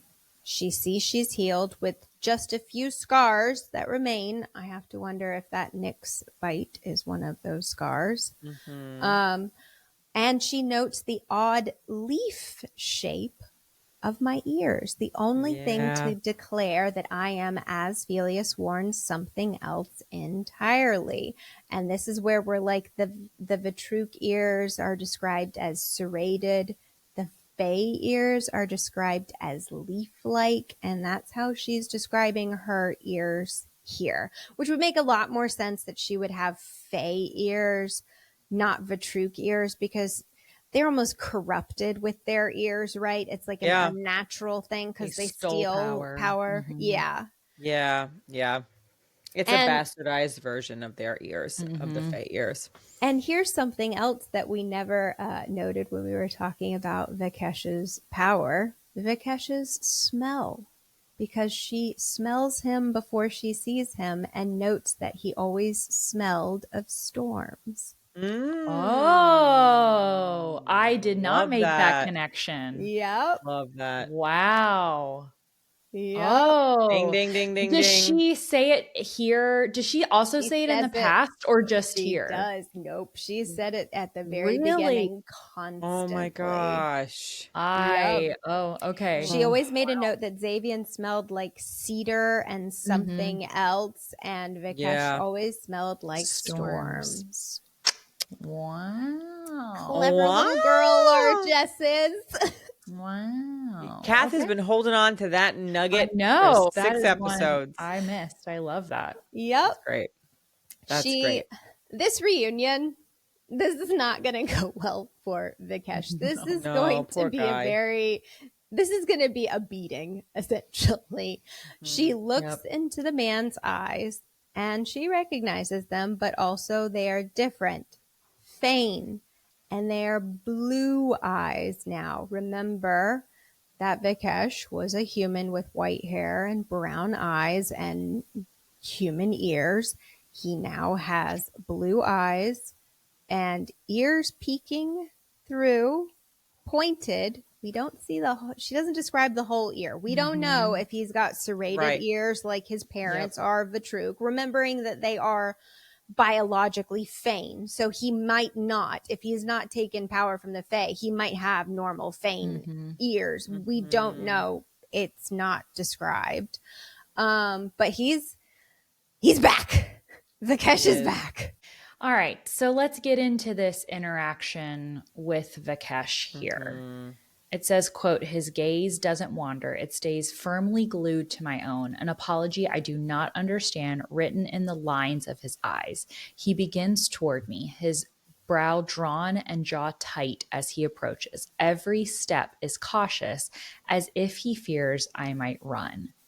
So he knows that she is not going to be very open to seeing him again based on how he left her on the ship in the beginning, right? This is not going to be an easy reunion, and he fully understands that. It's almost like he's approaching a wild animal. Yes. He knows. He is not blind to the fact that he did something awful. He knows exactly what he did, which gives me a little bit of hope that, like, okay, something was sus about that whole situation to begin with. I mean, again, we can draw some parallels between these two scenes from earlier when he left her and now on the boat here. Both boat scenes, they sure do have some important boat scenes together. That is so true. That's hilarious. They should never have any conversations on boats ever again. Boats are bad. Next time, stick to land. Yes, you know what? Exactly.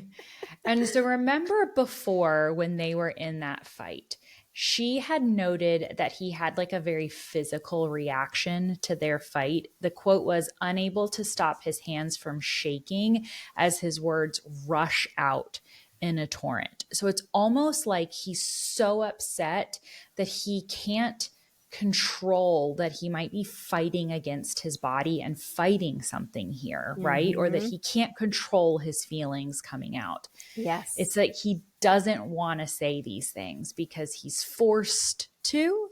I think so. Yeah. So continue. Vari says, you lied to me. And Vikesh responds, only to protect you.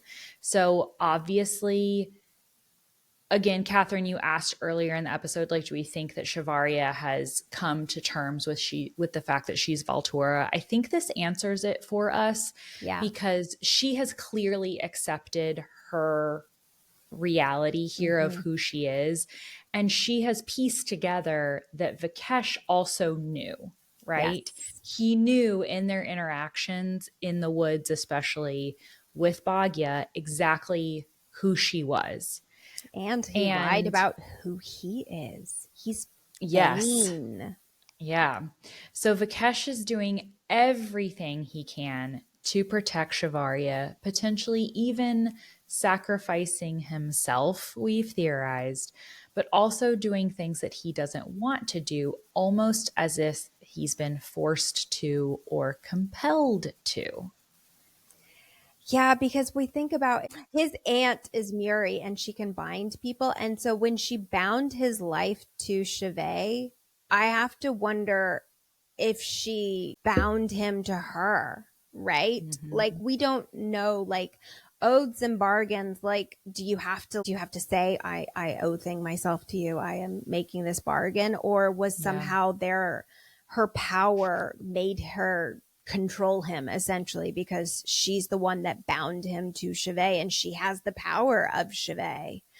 And so we know she's been working things behind the scene as Bhagya since Shivari for years at this point. So, I mean, how much of this breakup was him and how much maybe it was Muri pulling strings all along? So they continue their conversation. He tells her, I came to Latari to find you when you were young. I wasn't sure it was you until the day you met Bhagya in the woods, and she frayed the threads that bound your power. She told me. So Bhagya told Vikesh about Vari. Again, if we are correct, and Bhagya and Muri are the same person, this makes total sense. That would be Vikesh's aunt. Okay? Yep. So it proves that they have had contact, whether or not they're working together, they have had contact with each other. Her response to him is, did she tell you, and this is, again, Heartbreaking. Did she tell you to lie to me? Tell you to train me, to gain my trust, to use me, to fuck me? Rough. Yeah. What was real? She has was no clue what was real. That's And we heartbreaking. don't either. no. No. We don't know what, even throw all of our theorizing aside about who is who. We don't know what anybody's true intentions were or what anybody's motivations were as to why they were doing the things that they did. Yes. Yep. Oh, And we've talked so much about wanting to understand things from a perspective of people's intentions. And there's just, we don't know what's the Vitruk intention, what's Miri's intention, what's the intention to use the Valtura. Yeah. And let's mirror that quote we brought up a minute ago about how it felt like he was verklempt, right? That he was holding something back. Good word. Thank you. Thank you. Mm-hmm. Kesh reacts to that last line that Vari threw out. Quote, fists balled at his side. This time he doesn't block me when I walk around him. His mouth hangs open as if he's gone to speak, only to find that all of the air had been let out of his lungs. Mm-hmm. He can't say anything. Yep. Now, could we read this as he was so taken aback in this moment that he didn't know what to say? Sure. Yeah. But the fact that she says that all the air had been let out of his lungs, that sure does sound like control to me. Yeah. He tried to talk, but when he tried to talk, he found nothing. So yeah, I agree with that. It's sneaky writing again. Mm-hmm. Yeah. Yep. I like the theory that he can't say something, and our he's theory oath-bound. that he's being compelled. Yes. Is he bound? And maybe Muri is making him do these things. Yep. Yeah. Yep. Absolutely. It goes back. Remember the line that Torin says when they're in the room with Voss? And he says, I can't, not I won't. There is some sort of like oath in play, I think, with them.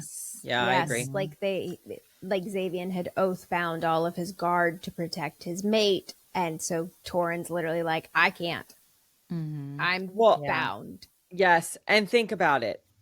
If my theory from earlier is true about Xavian being glamored this whole time to look like in his general form, but because it doesn't work on Shivaria, she sees past it and just sees him as his true form, which is how he presents as the king.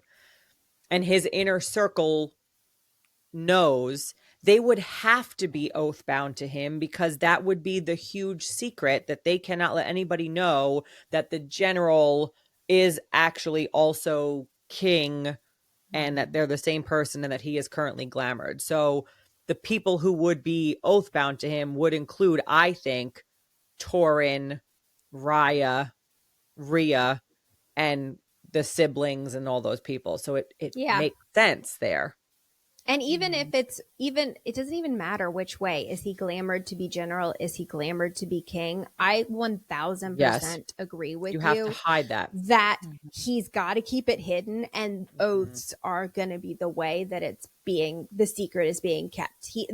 Everybody is the secret keeper, and only the secret keeper can reveal the secret. And then the heartbreak continues. She steps away from Vikesh, and the quote is, every step away from him unravels a binding that I hadn't realized tethered my very soul. I hadn't realized, and I realize it now. Fuck. Fucking hished. What binding, is she tethering? He's called her Miajna before.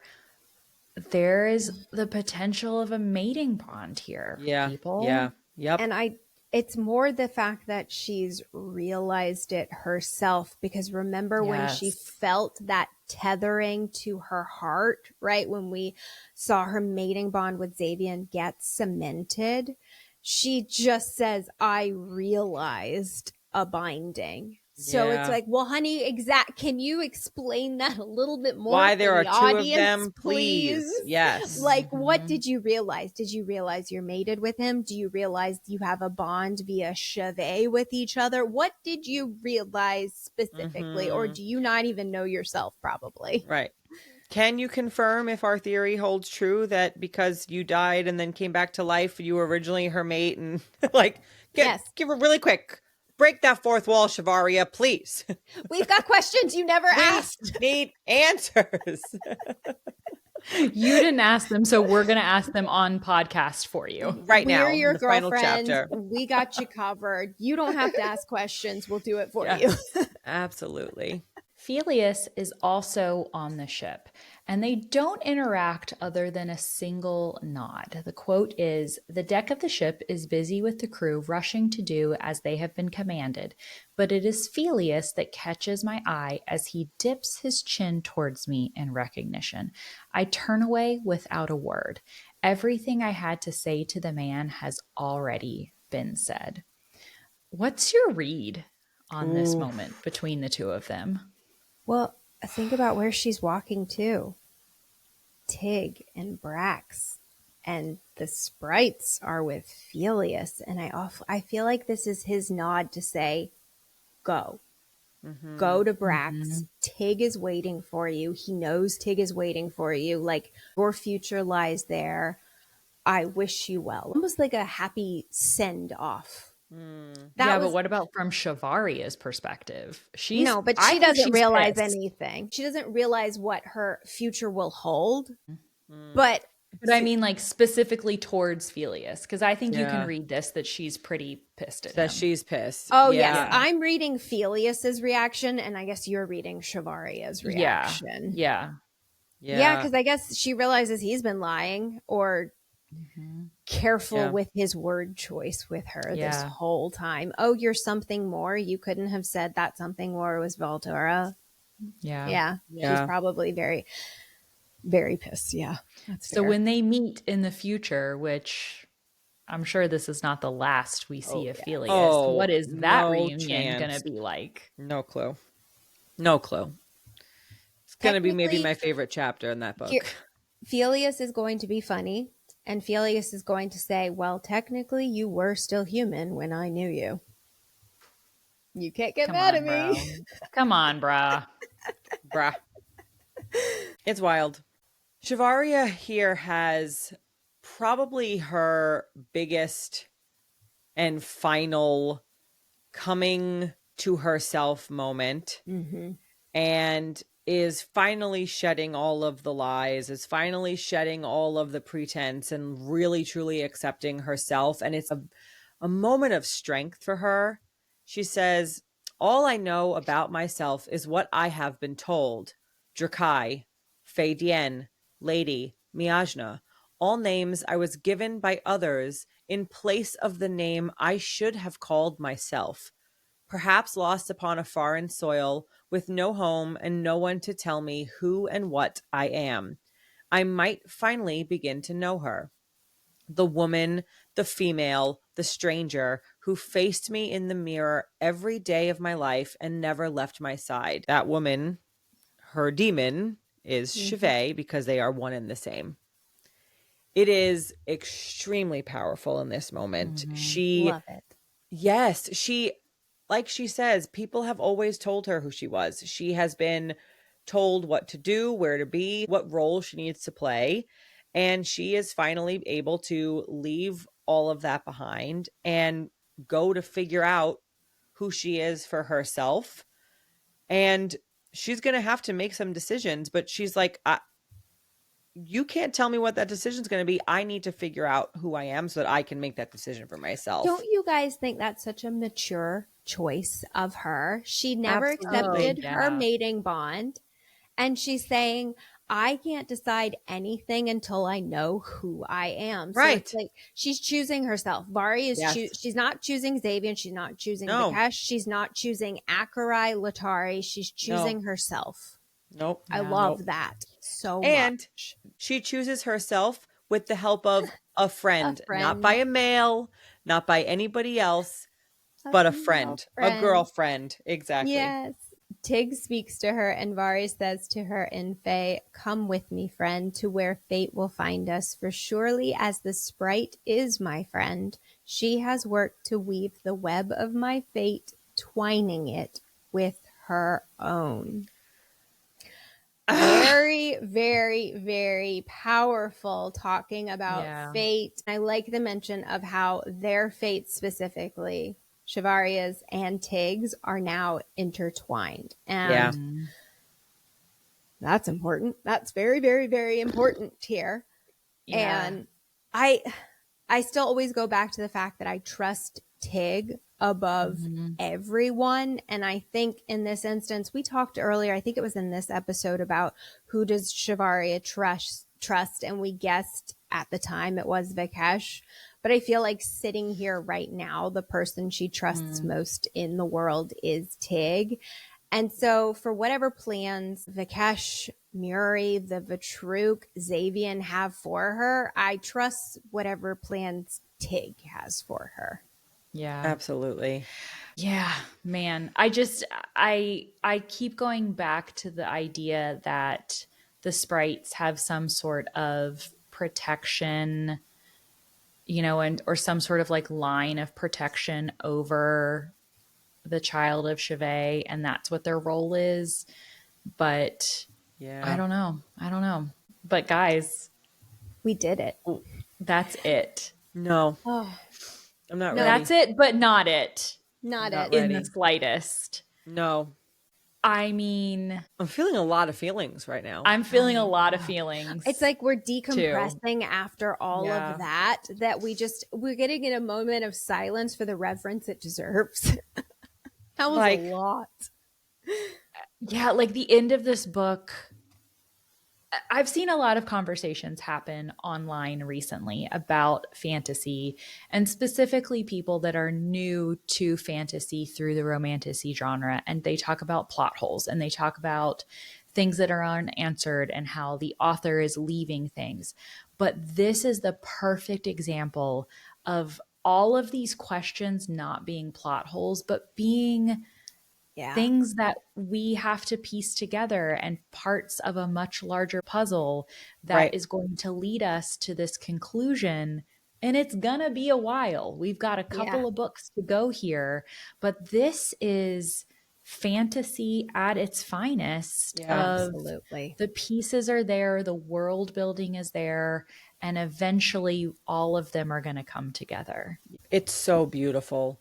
Yeah. It is truly it is epic fantasy. Novel. Yes. Absolutely. Yes. Yep. Very much so. Yep. And Jess said that in our very first, I think it wasn't even in our world building episode. No. I think it was when we interviewed her. She said that she wanted to write a high fantasy novel that had romance in it, but it was at its core a fantasy novel. And she has absolutely done that. Success. Yeah. Check. I'm getting emotional. Now write 10 more for us. Thanks so much. Thank you. Can I get every little novella about every little thing? Sprite origins. I want to see a scene dedicated background. To the seed growing. Yes, I want to know all the things. Here's the biggest one I want to know. And it's probably not besides all of the very obvious questions we have asked on this massive deep dive, the one that I hearken back to that I can't puzzle out, Vikesh on the boat when he was trying to get the Shadow Bane for Shivaria and he was beat up. Who beat him up? That one. I stand that it was Tigany on. I know because it seems it's funny. They're just wailing on him. Yeah, that's what I think. In my mind, that is the canon of what happened in that scene. Well, we know those sprites can wail on somebody pretty well. So yeah. So think about where book 2 is going to take us, right? Shivaria has accepted who she truly is. She is Fane / Fae / something more / Valtura. Yep. Right?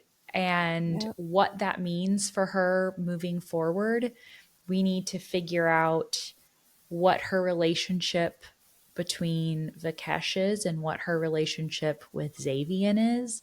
Yep. So book 2 is going to start with our girl finally accepting herself. We see it here, but she is going to be living the life of a Fane and a Valtura starting in book 2.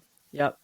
And for the first time without anybody else's thumb on her, pushing her in any way. And maybe we'll get more of the map because she's in Brax. And remember, she's only seen it as a smudge, but the map that we have, we only see a small little sliver of it too. So I hope we get more of a map in book 2. Yeah. That would be fun. We love maps. We do love maps. I also am looking forward to, but not looking forward to, seeing how Liana comes back in the picture and how that part of the story is going to tie itself back together.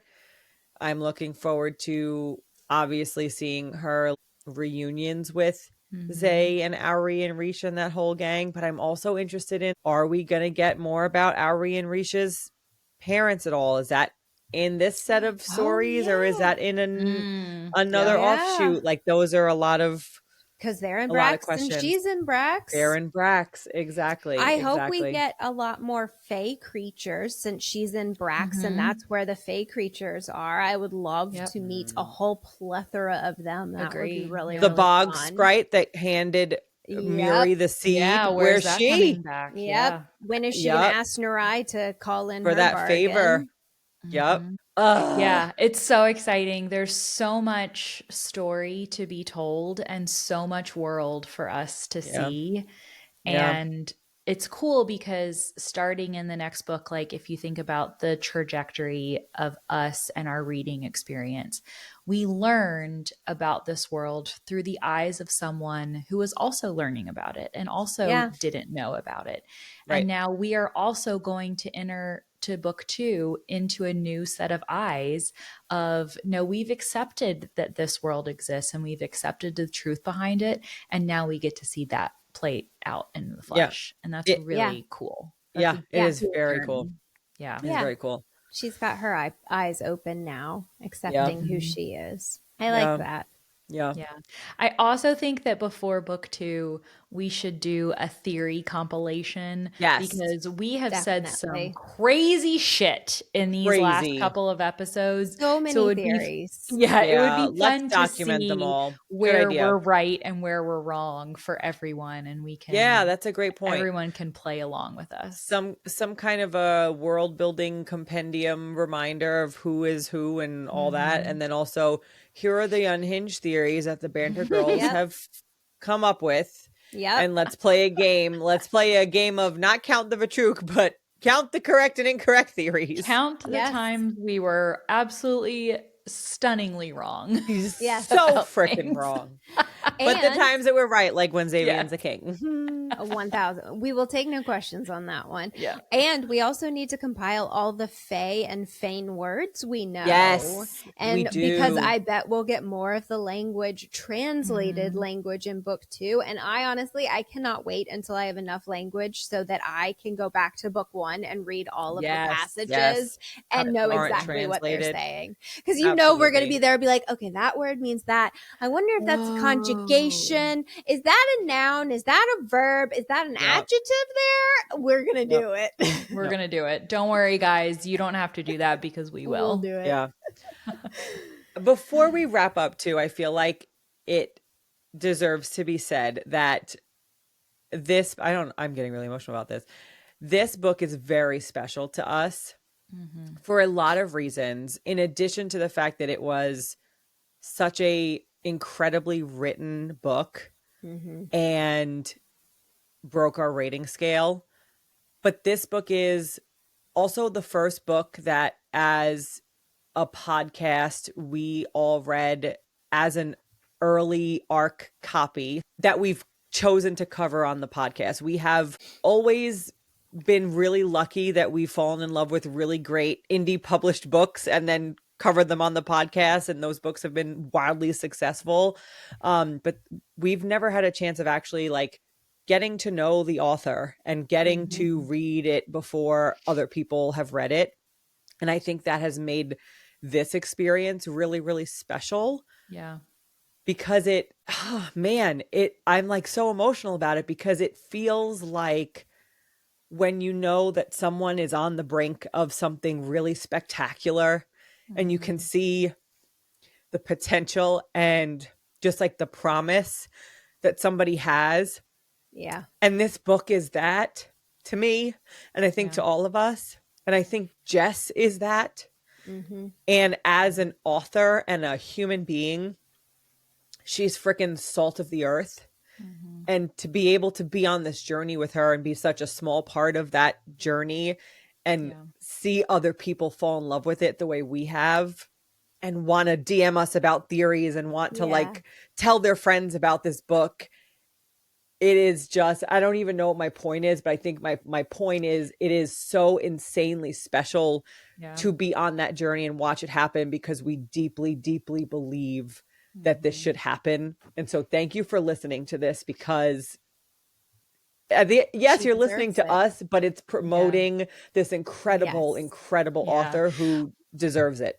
Well, and then I hope that we do it justice. I hope that we have done justice to the art that Jess has put on page here, and that we have represented it in a way that makes it accessible to people, that people can come on the journey with us reading it, with Jess writing it, because we're really at the beginning of the journey and Jess is at the beginning of the journey. So there's a lot here to move forward on, and we get to be a part of that. And that's really cool. And I think it's more than just taking it from an arc and then seeing it finally get published.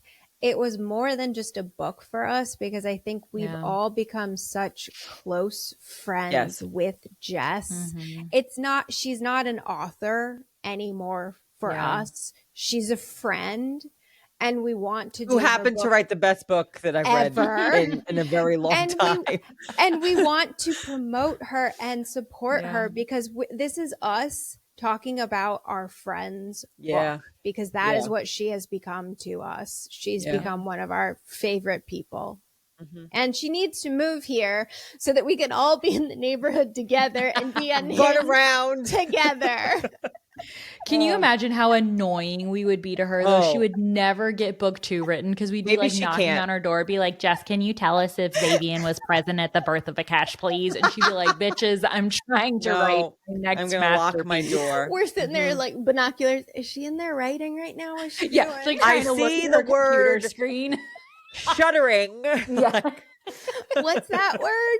Starlight. She said starlight. We're not annoying, you guys. No. We are perfectly normal functioning humans, for the record. All right. Just gonna be like, I don't know those ladies. Banter who? Yep. All right, Kelly, take us there. God. Wrap us up. Well, that is a wrap on episode 6, and therefore our coverage of Child of Shivay, not counting any bonus episodes or future books, just book 1, Child of Shivay in the Veils of Tear. Oh God, seriously, thank you guys so much for joining us for book club this week and for the last 6 weeks on this journey. Be sure to join us for next Fantasy Friday. Happy reading. Bye. Bye. Bye. This episode is sponsored by Fedora Marie, who is the official merchandiser for Child of Shivay. There are a few different collections up on the website now, so you can choose from Join the Drakai, Bargain with a Fae, Celebrate Complicated Relationships, and Befriend Wood Sprites. The designs are so perfect for the vibe of this book, so be sure to go out check out all of the shirts, hats, cups, sweatpants, everything you would need. Together with Fedora Marie, we are sponsoring a giveaway after the release of our final episode, so go check out our Instagram for more information.